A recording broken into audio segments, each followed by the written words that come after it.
Manusia diciptakan Allah sebagai makhluk yang paling sempurna di antara makhluk lainnya. Manusia diciptakan Allah akal yang bisa dijadikan alat untuk memikirkan mana yang baik dan yang tidak baik, yang pantas dan tidak pantas. Dan manusia mampu memilih jalan yang terbaik untuk hidupnya.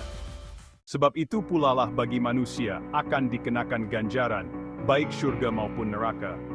Kesempurnaan manusia tidak selamanya menjadi nilai baik bagi kehidupannya. Itulah mengapa manusia senantiasa disuruh bertafakur atas apa yang sudah dilakukannya, dan berjanji agar kedepannya tidak mengulangi serta mengisi hidupnya dengan perbuatan baik.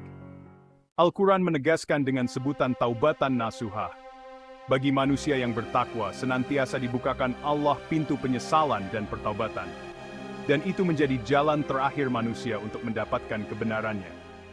Ada sebuah dialog antara seorang guru dan santri yang bisa menjadi itibar bagi umat Islam yang ingin agar hidupnya lebih baik lagi.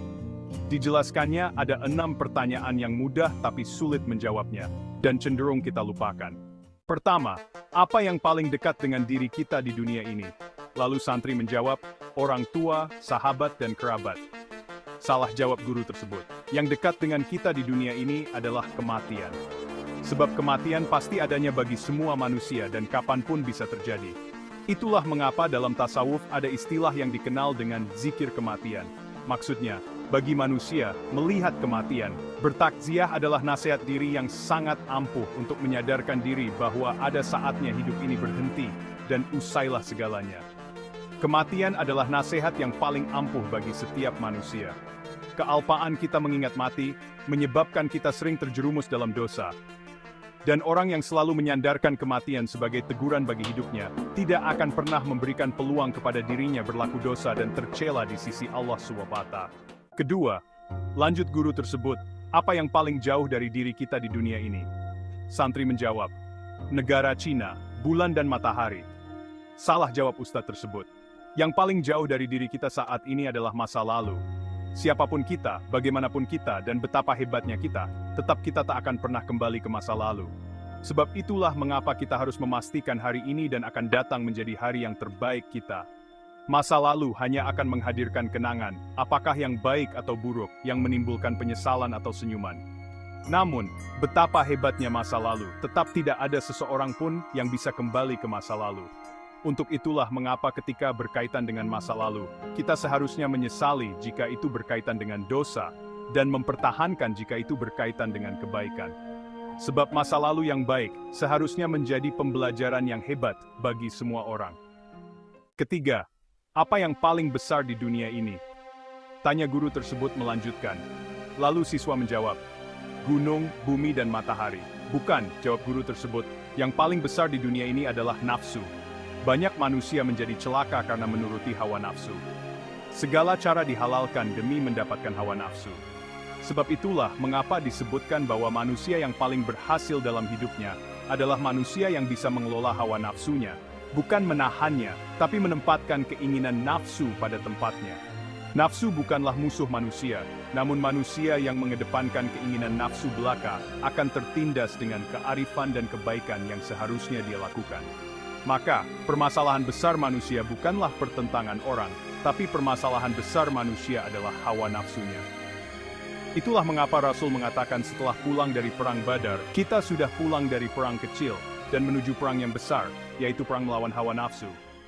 Keempat, lanjut guru tersebut. Apa yang paling berat di dunia ini? Lalu santrinya menjawab baja, besi dan gajah. Lalu Ustadz menjawab, yang paling berat bagi manusia adalah berjanji. Sebab janji adalah hal yang mudah diucapkan, tapi sulit dilakukan. Banyak orang yang putus kerabat karena janji, dan terjadinya disharmoni antar golongan dan kelompok juga karena janji. Sebab janji melibatkan kepercayaan. Dan jika kepercayaan diingkari, maka tak ada satu pekerjaan pun yang akan bermakna. Inilah mengapa janji adalah hal yang paling berat dilakukan. Untuk itu, berjanjilah jika merasa mampu dengan melibatkan kekuasaan Allah sebagai Sang Maha Penentu. Dan berusahalah tanpa berjanji jika diragukan janji tersebut sulit dilaksanakan. Kelima, apa yang paling ringan di dunia ini? Lalu santri menjawab, kipas angin dan debu. Lalu guru menjawab, yang paling ringan di dunia ini adalah meninggalkan ibadah. Ibadah seharusnya menjadi sarana kedekatan manusia terhadap Tuhannya, yang sangat tulus dan ikhlas, tanpa ada keberatan dalam melaksanakannya. Jika seorang hamba sudah merasa ibadah adalah sesuatu yang memberatkan, maka akan sangat ringanlah untuk meninggalkan ibadah.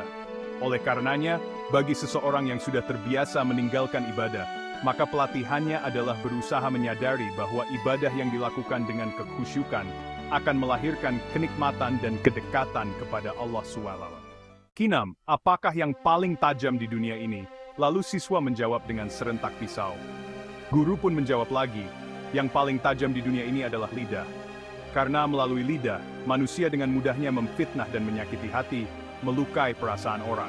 Dan luka yang disebabkan lidah akan sangat sulit terobati jika belum ada ketulusan meminta maaf dan memaafkan.